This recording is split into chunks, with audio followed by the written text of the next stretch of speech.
Let's jump into the tip number 4 in terms of making a sound financial decision when rolling over a 401k. Tip number 4 is be wary of free or no fee claims. So oftentimes you may hear free rollovers or it costs nothing to manage the IRA, but I would be very cautious because there's a cost to everything and you want to make sure you're properly educated because I have not seen very many free retirement accounts. The biggest thing that I try to pride myself on as an advisor is being very transparent with the cost. And same with Edward Jones. I mean, they drive that home as being open with the cost and making sure not only you explain it once, but multiple times. So let's go to tip number 5, which this is really interesting. It's really just understanding that there is a conflict of interest when you are talking with an advisor like you or you're talking with a mortgage professional like me.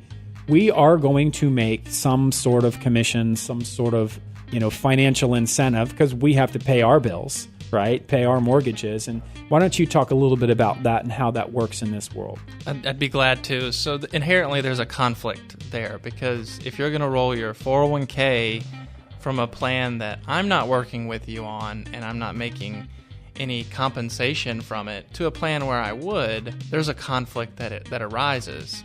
However, we go back to the code of ethics and the standard that we set. And if somebody is very transparent like myself in explaining the cost, then it helps smooth out that conflict because you know that we're walking through tips to make sure you make the best decision that you can.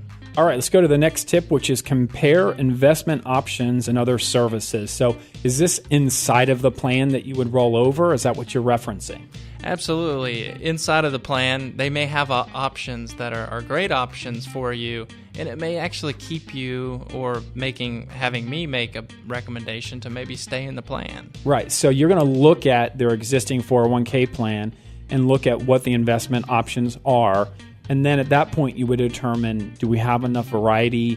Does this meet the risk tolerance? Does it have the components that they're looking for? And if it doesn't, maybe you would roll that into the IRA like we've been discussing and maybe give them more options. Because sometimes one of the biggest reasons why people do rollovers is limited investment options. That's definitely a plus for an IRA.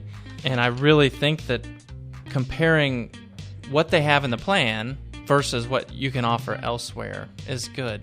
Another reason is some people may not know what those options even mean.